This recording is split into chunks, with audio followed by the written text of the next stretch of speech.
Hey everybody, this is Deb, and woohoo! I made it through all 3 days of the Democrat arguments. Woo! Yay! I should get a medal or something for that, right? But I did make it through. Actually, today was better than yesterday. Yesterday it was really tough to get through. But today, maybe it's because they passed it off and switched people more often or something. I'm not sure what the deal was, but today it was easier. They were summarizing their arguments, and so it seemed to go faster, and they did cut it off a little bit early. Not much, but a little. I hear that on Saturday and Monday, from what I'm gathering right now, are going to be the defense arguments, and they're going to have only 8 hours each day. So they're anticipating tying it all up in 16. They can use 24 hours if they need to. But I'll tell you what, from a lot of the senators that I've seen so far, I think most of them would be very grateful if it was tied up.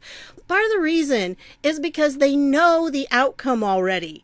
There's no way they're going to be able to get 2/3 of a vote of the Senate voting against Trump at this point. It's just not possible. So this is why it's so incredible. Plus, most of them have been following all the evidence, what little there is so far. They've watched the hearings. They know what's going on. It's not like they have to be presented with it all again. This is something that's a little bit different now that we have the internet like we do, because they can watch all these different hearings and all the different testimonies. They don't have to sit and listen to the presentation anymore, because the presentation, it's all been presented. They had a 400 and some page document from Adam Schiff. They had his report, and then they had the 100 and some page document for the brief from the Democrats, and then they had the brief for the defense. How much more do you have to have? They've already read it. They've had the testimonies. I don't know that they've read them all, but they have had them for quite a while, so they should be able to do that. So I'm going to start here. This is Rudy Giuliani's new podcast that he's got out there. If you want to find it, you can subscribe to it here on YouTube, because y'all are YouTubers, right? Or you can probably get it through iTunes and I don't know what else. But here's his website. It'll probably give you more information, I guess, maybe on it. But yeah, he's got this new podcast, and this was the first one. Now, I have to admit that when I went to this particular podcast to listen to it today, I was a little disappointed, okay? Because I thought things were going to be epic today, and they weren't quite as epic as I thought they were. They really had some impact, and there are some things that you're going to need to know, but it wasn't quite as impactful as I thought, because I thought Rudy Giuliani was going to present some information about putting out some documents, about the corruption. He said on the Fox and Friends, I don't know if it was this morning or yesterday morning. Well, I'm recording this on Friday, so I don't know which it was. But one of those mornings, he said that he had documents to release, and he was going to release them at noon. And so I thought noon today he was going to release some. But I haven't seen any. And I checked his Twitter feed and everything else, but I didn't see it. So not sure what happened there. And this was okay, for a first podcast. And it was about why the impeachment should be dismissed, because there's no evidence that no crimes were committed. Anyway, I think he'll have a good podcast, as it goes. I am anxious to kind of keep track of how it's progressing as he gets more of them under his belt. Because whenever you do something like this, it takes a little while to kind of get your rhythm. And so I'm sure he'll get a rhythm going, and he'll be more comfortable. I don't think he was real comfortable in this one, because he was trying to get everything done and said. So I think he'll relax as he goes. But anyway, so there you go. You can follow that if you want to. I do have some Rudy Giuliani stuff for you that you may or may not have seen. I don't know. Sometimes it just depends on whose channels you follow as to what you've seen already. And I have to admit that I kind of missed some of this. I knew about some of it, but I didn't know about others. I knew about this letter here. Rudy Giuliani sent a letter to Lindsey Graham outlining Ambassador Bill Taylor's efforts to block witnesses. And this was back in November 23rd of 2019. This article is written by Sundance, who has done quite a few things, quite a bit on a lot of different topics. And so he says here, it was evident several weeks ago that the U.S. charge d'affaires to Ukraine, Bill Taylor, that's the older guy here, Mr. Slow Talker is what I like to call him, is one of the current participants in the coup effort. It was Taylor who engaged in carefully planned text messages with EU Ambassador Gordon Sondland to set up a narrative helpful to Adam Schiff's political coup effort. And of course, they were doing that today. Now, Mr. Bowtie here, that is Kent. What's his first name? George Kent? I don't know. I can't remember right now. Anyway, his last name's Kent. Bill Taylor was George Kent. It's right there in front of me. It's been a long day, folks. Okay. Bill Taylor was formerly U.S. Ambassador to Ukraine, 06 to 09, and later helped the Obama administration to design the laundry operation providing taxpayer financing to Ukraine in exchange for back channel payments to U.S. politicians and their families. Yep, this is going to make your blood boil, by the way, when you get through all this that I'm going to give you today. Today, Rudy Giuliani, and that, again, this is back in November, has released a letter to Senator Lindsey Graham outlining how Bill Taylor has blocked visas for Ukrainian whistleblowers who are willing to testify to the corrupt financial scheme. Unfortunately, Senator Graham, along with the dozens of U.S. senators currently serving, may very well have been a recipient for money through the aforementioned laundry process. So good luck with the visas. And U.S. senators write foreign aid policy rules and regulations, thereby creating the financing mechanisms to transmit U.S. funds. Those same senators then received a portion of the laundered funds back through their various, quote, institutes and business connections to the foreign government of offices, in this example, Ukraine, example, Burisma to Biden, okay? And again, some of you already know this. I understand this part was not new to me that this was going on, but how it all connects in, just a minute, I'll let you know. Stick with me here. The U.S. State Department serves as a distribution network for the authorization of the money laundering by granting conflict waivers, approvals for financing Think Clinton Global Initiative, and permission slips for the payment of foreign money. The officials within the State Department take a cut of the overall payments through a system of, quote, indulgence fees, junkets, gifts, and expense payments to those with political oversight. If anyone gets too close to revealing the process, writ large, they become a target of the entire apparatus. President Trump was considered an existential threat to this entire process, hence our current political status with the ongoing coup. And so here's the letter. It was dated November 22nd. I'm not going to read through all of it. It's kind of long, but he starts out and he says, Dear Senator Graham, I write to ask you your help on a very urgent problem. As the Schiff frame-up moves forward based on inadmissible evidence, see, this was the big problem, and even what they did today, all their evidence is something that would never be admitted in a court of law, including double hearsay, rumors, guesses, surmises, questionable overhears, and a hysterical Trump-hating media. There's a very real set of crimes crying out to be investigated and, if necessary and appropriate, prosecuted. They are being ignored and covered up. There are at least 3 witnesses who have direct non-hearsay evidence of Democrat criminal conspiracy with Ukrainians to prevent Donald J. Trump from being president, with the alternative to remove him from office based on contrived charges. And we already know this, that this was going on. You remember the whistleblower's lawyer, Mark Zaid, and they had, that quote from him in January, shortly after the inauguration. And these witnesses have oral, documentary, and recorded evidence of the Biden family's involvement in bribery, money laundering, Hobbs Act extortion, and other possible crimes. They do not seek anonymity like the disappearing informant. They desire a visa, and it will not be granted by Ambassador Bill Taylor's embassy in Kyiv. The ambassador, apparently, has been too busy starring on midday soap operas, providing us with inadmissible second and third-hand information. including guesses and surmises, some of which I personally know is false because his information about me is largely untrue. This is understandable, however, as he has never met me or spoken to me about my legal work, defending my client against false charges. Frankly, he seems to not care or possibly not understand. So something you need to remember is that when Rudy was doing his investigations, it was back during the Mueller investigation period. Okay? So Biden had not said he was going to run for president at the time. So all of this that Schiff is trying to say, oh, he did it to target his political opponent, that is so bogus, because Rudy was doing his work long before Biden said he was going to run in 2020.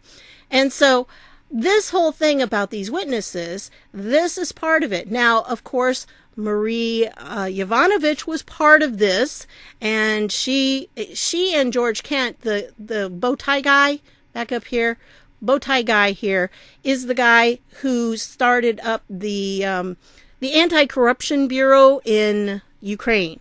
Okay, so he was kind of heading it up. Him and Marie Yovanovitch were basically running it when she was the ambassador.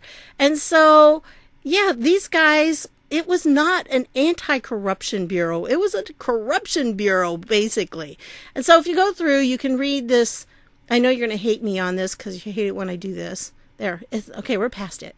It will be interesting to see how this plays out because, well, in reality, all of the U.S. senators, both parties on the Foreign Relations Committee, and there's a list of the members if you want to click on that, are participating in the process for receiving taxpayer money and contributions from foreign governments. A CODEL is a congressional delegation that takes trips to work out the payments, terms, conditions of any changes in graft financing. This is why senators spend $20 million on a campaign to earn a job paying $350,000 a year. The, quote, institutes is where the real foreign money comes in. Billions paid by governments like China, Qatar, Saudi Arabia, Kuwait, Ukraine, etc., etc. There are trillions at stake. And Majority Leader Mitch McConnell holds the power over these members and the members of the Senate Intel Committee because McConnell decides who sits on what committee. As soon as a senator starts taking the bribes, mark that out, lobbying funds, McConnell then has full control over that senator. This is how the system works. The McCain Institute is one of the obvious examples of the financing network. And this is the primary reason why Cindy McCain is such an outspoken critic of President Trump. In essence, President Trump is standing between her and her next diamond necklace, a dangerous place to be. So when we think about a Senate impeachment trial, we consider which senators will vote to impeach President Trump. It's not just a matter of Democrats versus Republican. We need to look at the game of leverage and the standoff between those bribed senators who would prefer President Trump did not interfere in their process. And so it talks about Lisa Murkowski. She rakes in millions from the oil and gas industry. And so, yeah, she ain't about to allow horrible Trump to lessen her bank account any more than Cindy McCain will give up her frequent shopper discounts at Tiffany's. So I'll leave the link to this down below. You can go ahead and read the whole thing. I can't say for sure that all of the people on that committee are, getting kickbacks or anything. I don't think they all are, because I think Ron Johnson, who is on that committee, is trying to find out the truth on this whole Biden Burisma thing. So, maybe I could be wrong on that, but you never know anymore. It's like that. All right. And so that led me to this. This was on Rudy's site, a link to this, and I noticed it's unlisted. So I guess the only way you can get here is through his site. But this was posted on December 16th. And this is a series of 3 different videos done by One America News. And they're all about 55 minutes long, something like that. And it tells the whole story here. And they have, in the middle one, they even have the 3 witnesses that Rudy wanted to get over here, but they couldn't get their visas because Yovanovitch and Kent were stopping them and keeping them from getting the visas to come over here and testify. And of course, Schiff never wanted them to testify in the first place. So that worked out for them. But these people need to be heard because they actually have documents to prove what they're saying. And they are first-hand witnesses. They're not the secondhand, I heard somebody say that somebody said that somebody, no, they're firsthand witnesses.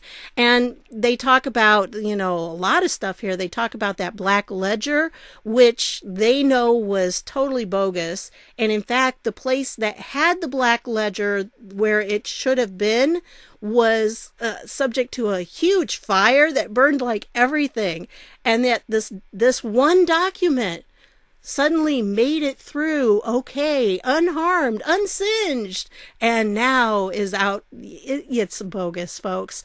It is so bogus. And that's what they used to get Manafort. And one of the guys on there, he says, yeah, they got my name in there that that I got payments. He said, I didn't get any payments. So they had them under oath, by the way.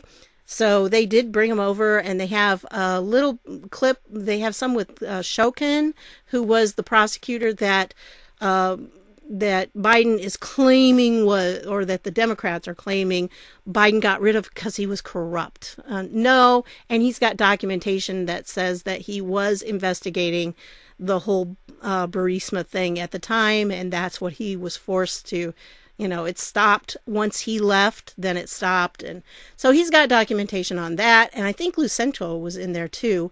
So all three of those, very excellent if you want to catch up on the Ukraine. And again, this I didn't know about. Now, the rest of it, like I said, I knew about. But this, I didn't know that this was here, And so December 16th, I don't know how I missed it, but I did. And so I just want to bring it to your attention now. Maybe you've already seen it, but here's another thing that I want to bring to your attention. And I was going to do some clips from it because they had some really good things to say. This is going to be long enough the way it is.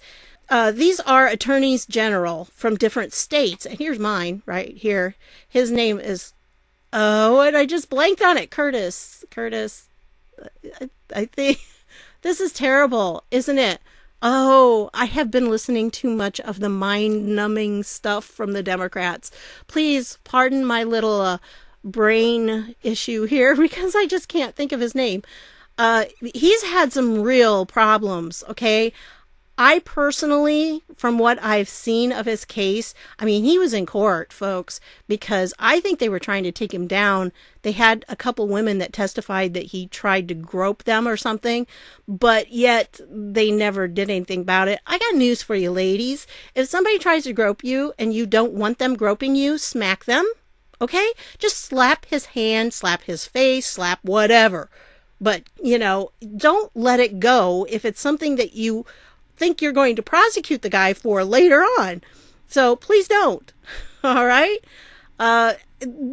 It's just very suspicious. A lot of what I've heard about it, and I've read a few of the things, the charges and stuff. I don't think he did it. I think maybe he put his hand on a woman's shoulders or something, just kind of a friendly gesture. Some guys are like that.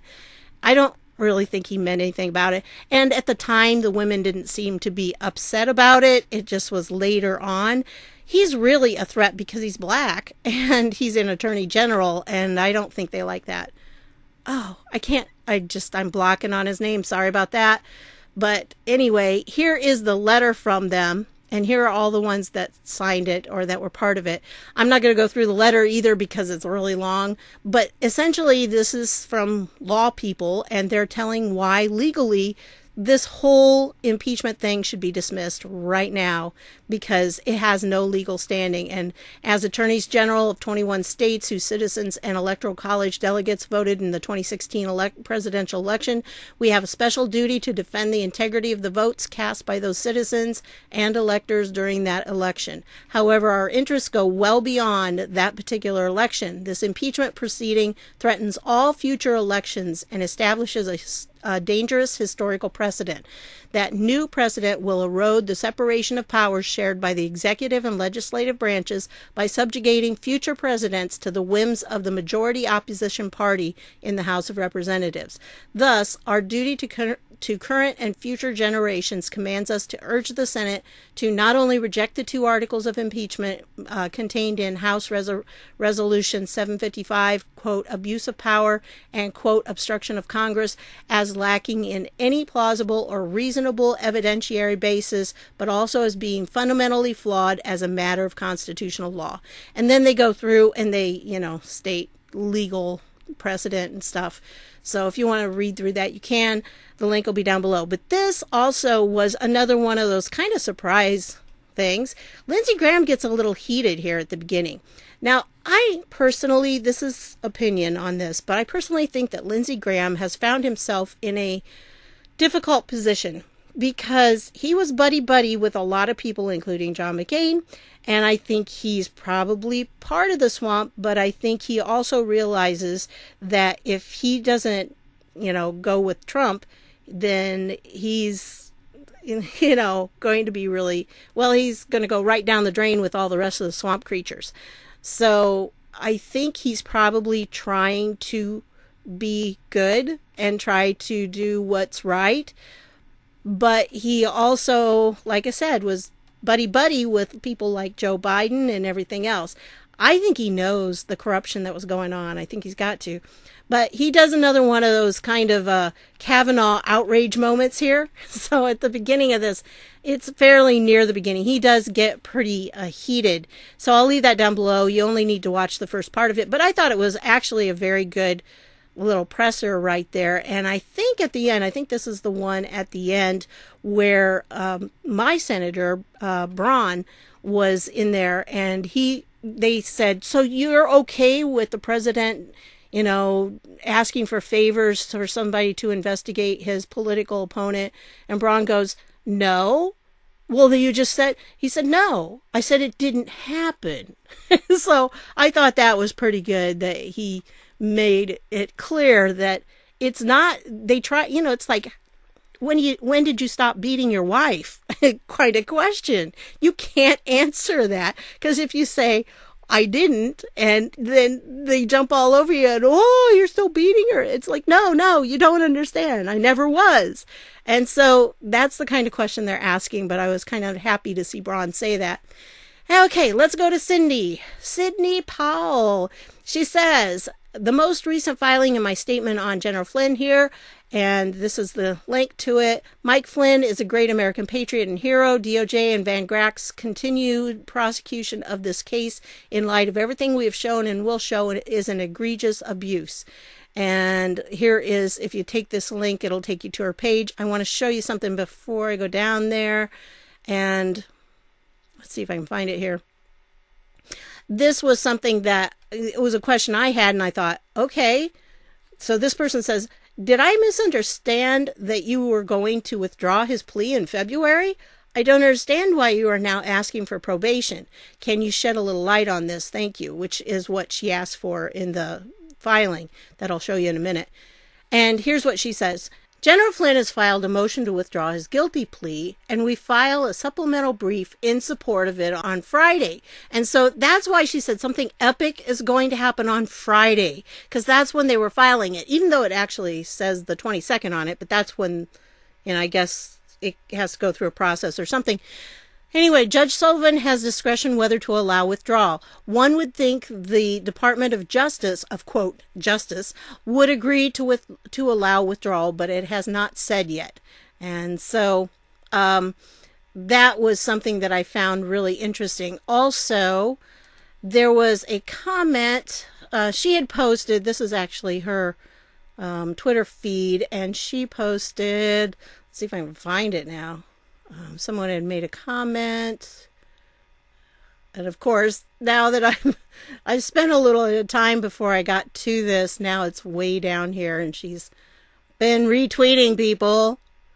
There it is.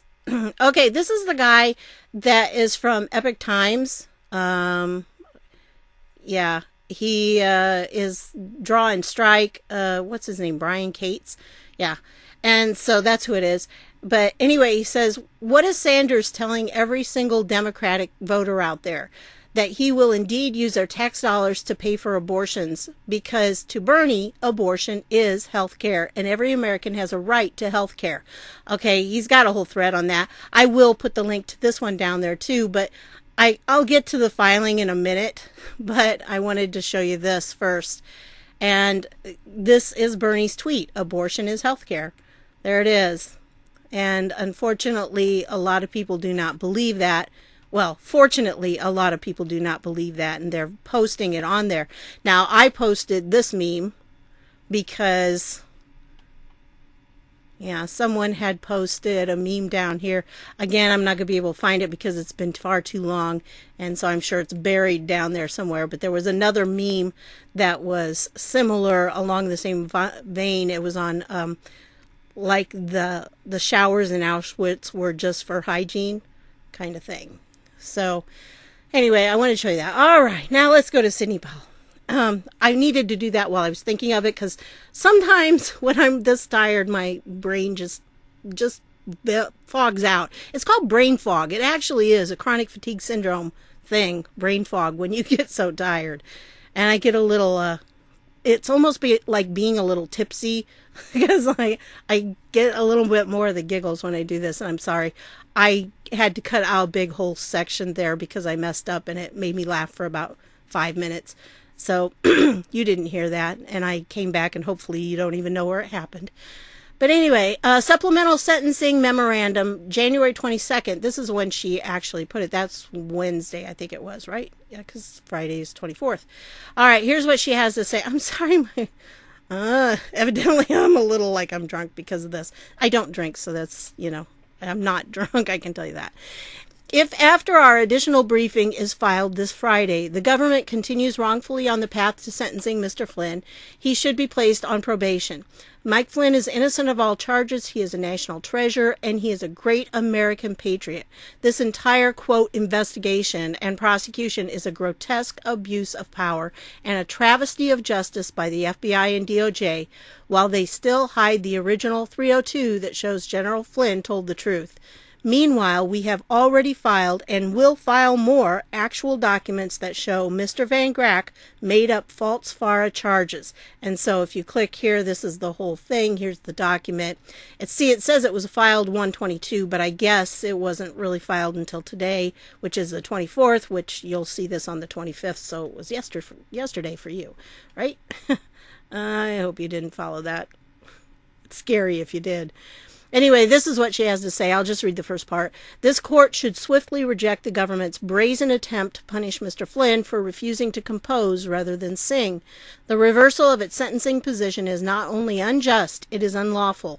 If left unchecked, it will send a dangerous message to cooperators.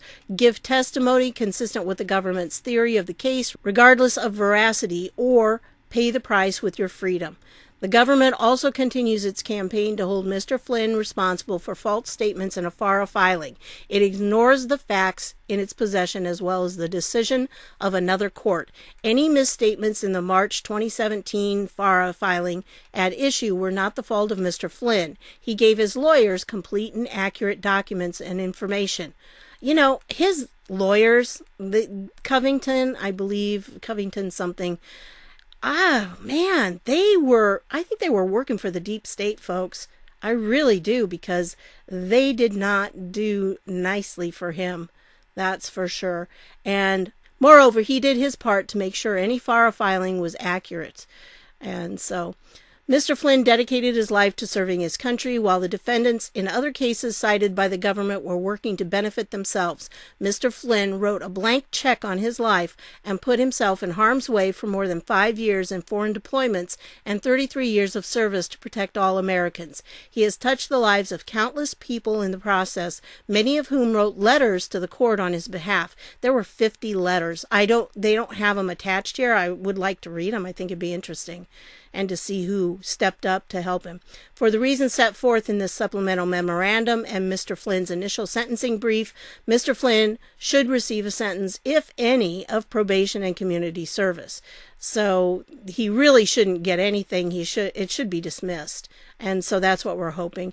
And then she goes through and talks about the FARA and all of that. So if you want to read about that, and really it hinges on this Rafikian guy that was his partner, and they tried to take him down for FARA violations, and that didn't pan out. So when that didn't, they tried to get Flynn to testify against Rafikian, and Flynn refused because he would have had to lie to do that, and he wasn't going to do that. And so Rafiki got off, and when that happened, then it should have been a no-brainer for Flynn to get off, but of course not. That was not it. And then there's a summary at the very end if you want to read the conclusion. There's the alleged false statements. I think I showed you those once before. But page, here we gotta go. Here's the conclusion. John Adams was right. Quote, facts are stubborn things, and whatever may be our wishes, our inclinations, or the dictates of our passions, they cannot alter the state of facts and evidence. That's a good quote, don't you think? The government tried to manufacture facts in the Rafikian case, and they thought they could strong-arm Mr. Flynn into helping them through perjury. But they underestimated the will and courage of Michael T. Flynn, a man that bravely and selflessly spent his life protecting his fellow Americans. In considering the whole story of this man and his sacrifices, the court should impose no more than a sentence of probation. Okay? So that's what that is. Again, all the links to these will be down below. Real quick, I want to show you this. I had somebody say, have you seen any Trump-Pence signs? Well, there's a banner right there, and that's on the official site. And then if you go down, I got to show you this, guys. If you've got a little kid, you need to get this shirt. This one in the middle, if I hover over it, it'll, yeah. It says, I cry less than a Democrat. So that made me laugh today. I had a few things that really made me laugh. And so I guess I'm in that kind of mood. It's a good thing because after listening to the Democrats for that long. Speaking of, let me give you my notes. I had a lot more notes this time than I had before. Maybe I was paying a little bit better attention. I don't know. But it's getting late. My eyes are old, and we'll see if I can actually read this paper.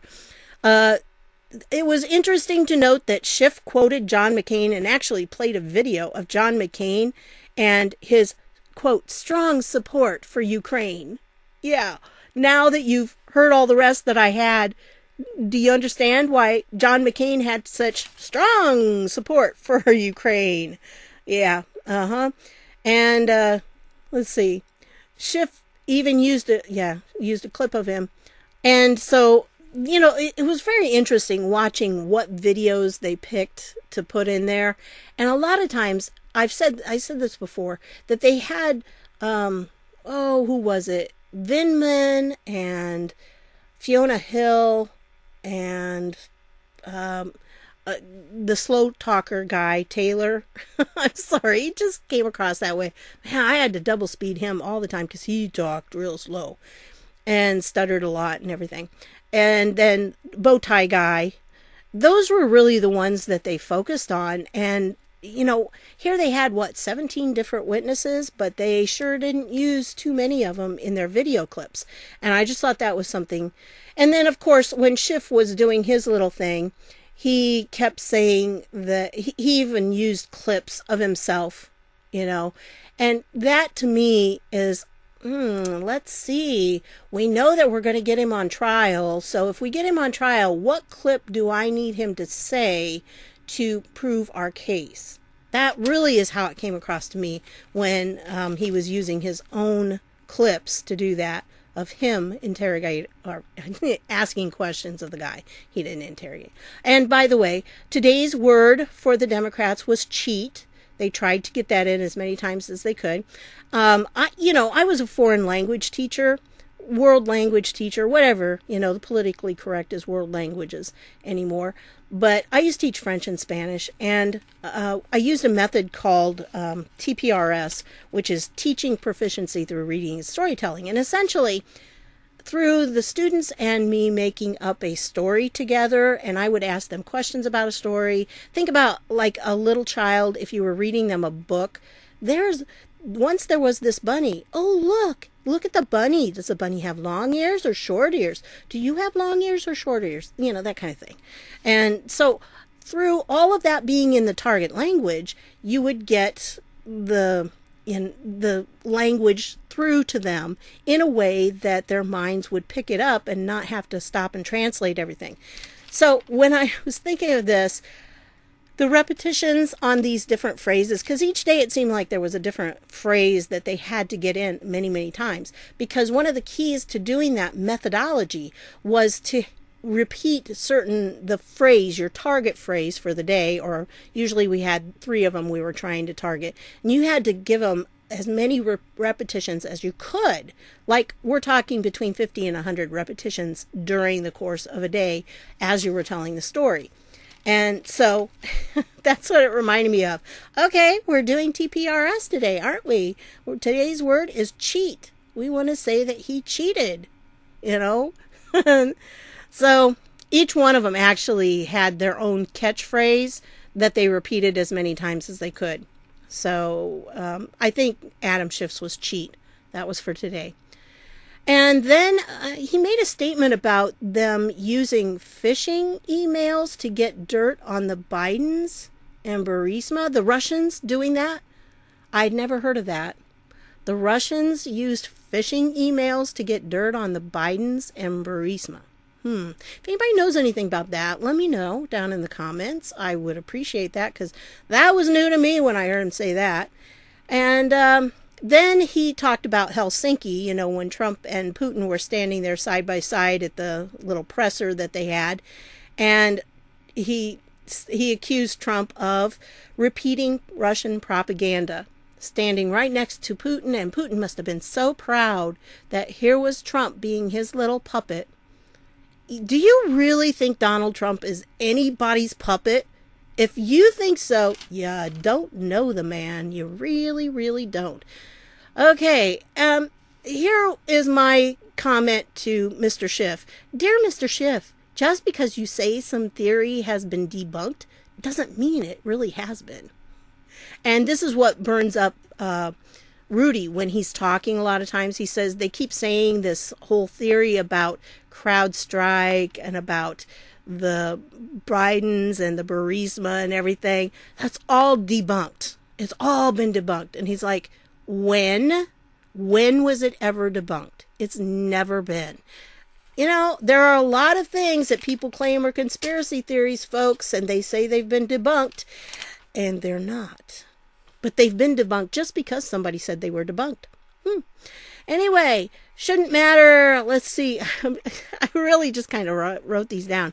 And Schiff said it shouldn't matter which citizen is on the other end of the phone call. And so, you know, if Trump could investigate the Bidens, he could investigate you. He could investigate any of you. He could get our phone records and he could publicize them even though there was no reason to get them. And how did you get them? Mr. Schiff? I'd like you to explain that to Devin Nunes and to John Solomon, please, because you had theirs. How did you get them? Why did you get them? You better have done it legally. And here's what I just don't understand. They tried to make this all a cover-up. But how in the world can it be a cover-up if Trump released the transcript, like, right away? And they keep saying, no, it was a cover-up. It was a cover-up. Yes. Well, Trump just isn't doing things right. Because if you want to cover things up, you don't release the transcript. It's like when they call him racist, you know? Trump's doing it all wrong if he's a racist. He really is. He's not doing it right if he really wants to be a racist. So, anyway, and then Trump at a presser, you know, one of the helicopter things when he was walking out there, and he said what the Dems are doing is disgraceful. And actually, Schiff played this clip, and you know, POTUS said that he thought what they were doing was disgraceful and there should be a way to stop it. But what Trump was talking about not just stopping the impeachment stuff. He was talking about stopping the obstruction and all the garbage that they have been doing. And immediately Trump said, like in the courts. I mean, he didn't stop. He said what they're doing, that, you know, there should be a way to stop it, like in the courts. And they totally ignore. I mean, he even played that, Schiff did. And it's like they totally ignored it. So, yeah, that was I'm sorry, it wasn't Schiff doing that. That was the blonde lady. Yeah, I don't know their names. I should, but the blonde lady, with the bad hair. I shouldn't complain because my hair's not that great anyway. But yeah, she just has kind of odd hair. And so she's the one that twisted it around and totally ignored the part that he said about courts. So, and then do you remember the letter Trump did to Pelosi? That was great. That was a great letter. It was funny. And at the end of it, it said that the president can't allow his administration to participate in this way. He said, in this way. Or, well, actually he said, under these circumstances. Sorry.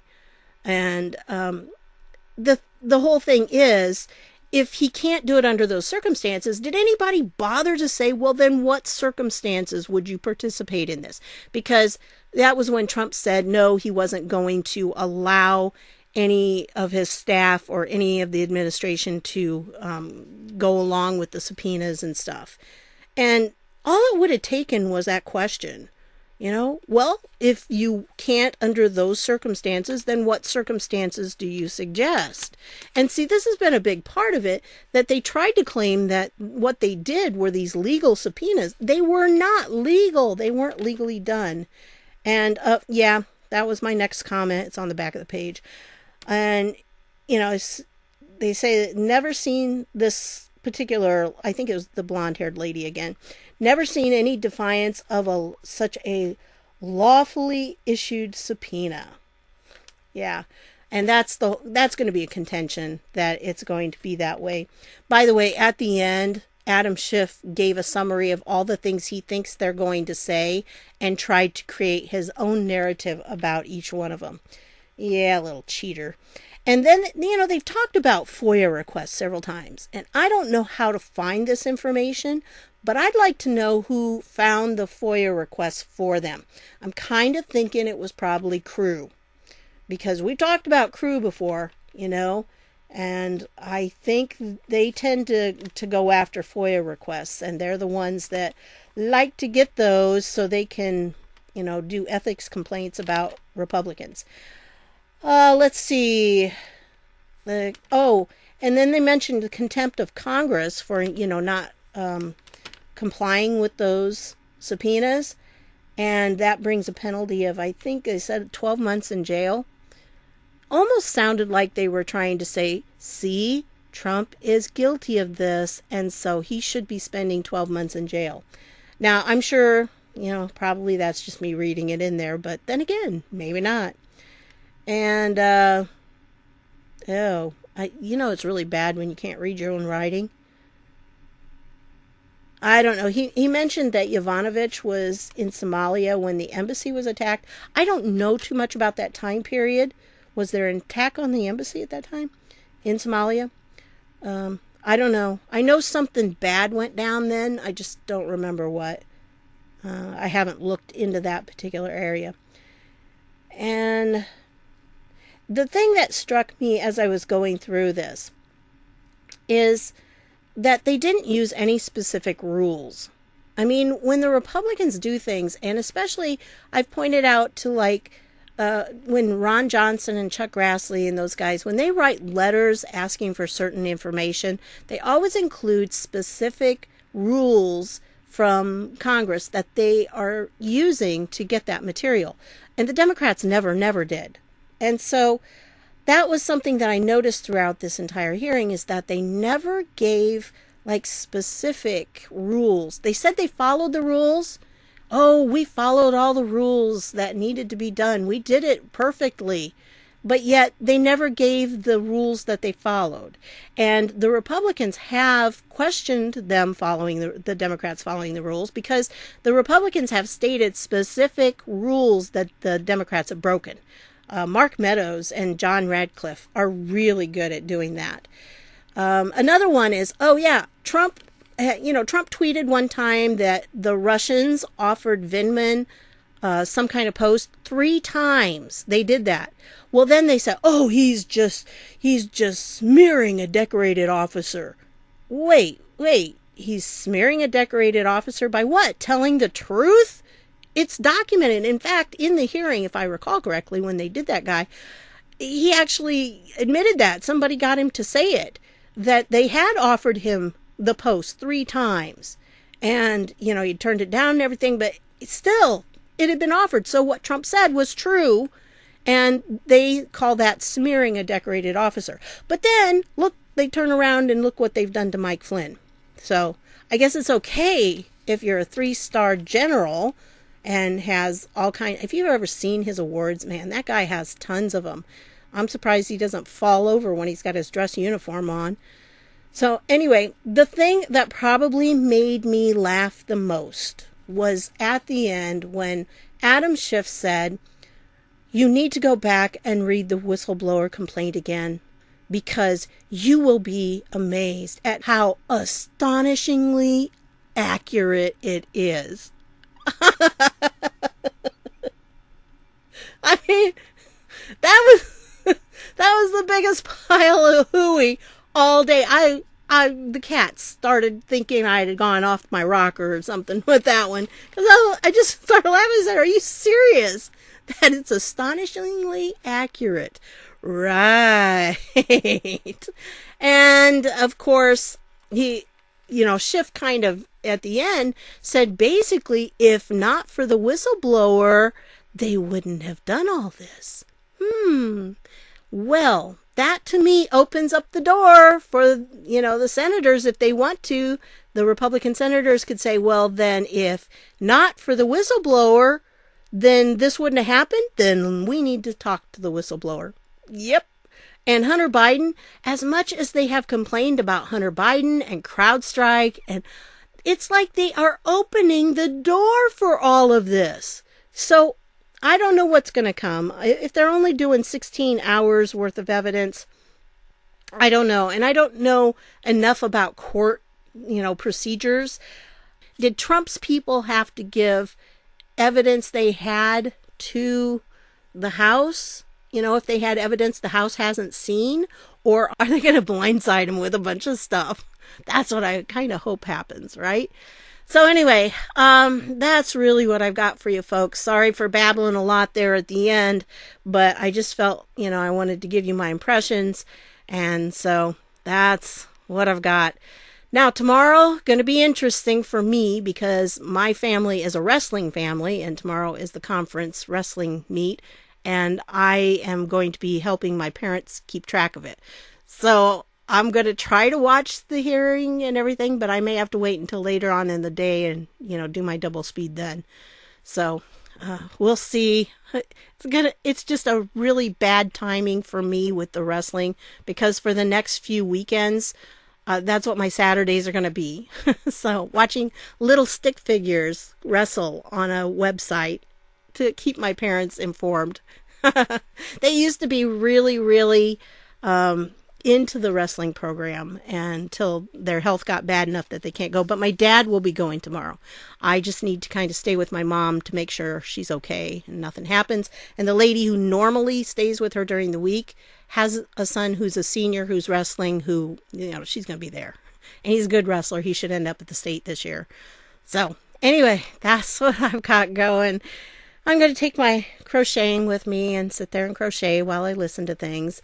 I still don't know if I'm going to have to take my headset. I probably will, because sometimes it bothers my mom if I have, this kind of stuff on. She doesn't like it. So, I mean, she's a Republican and everything, but she just is tired of politics. And I don't blame her. She's getting ready to be 90. And, at 90, you should be able to pick and choose what you listen to on the TV, right?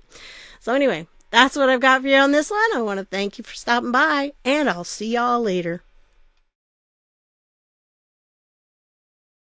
He says, General Flynn has filed a motion to withdraw his guilty plea.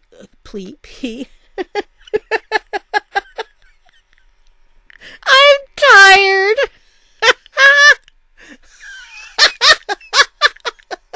Oh my gosh. Oh,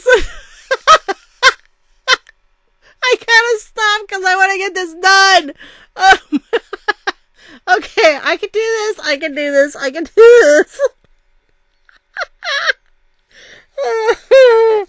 Oh my goodness. Okay, stop. Okay,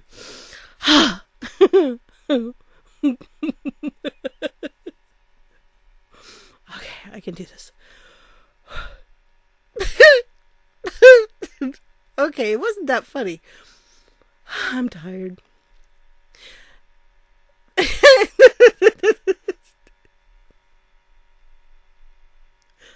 I can do it. I can do it.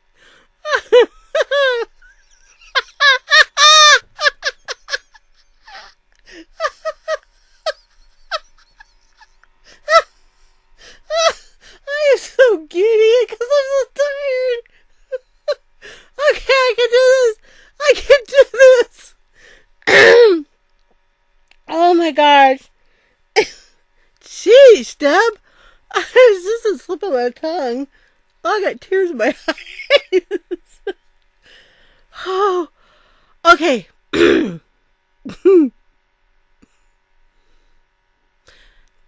General Flynn has filed a motion.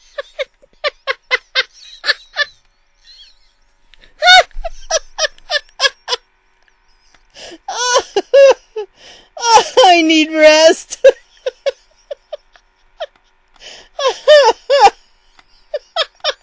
Okay. Okay. Oh, I can't do this. It's serious. Come on. This is General Flynn. He deserves some respect here. Oh, come on, Deb. You can do this. Okay. General Flynn has filed a motion to withdraw his guilty plea.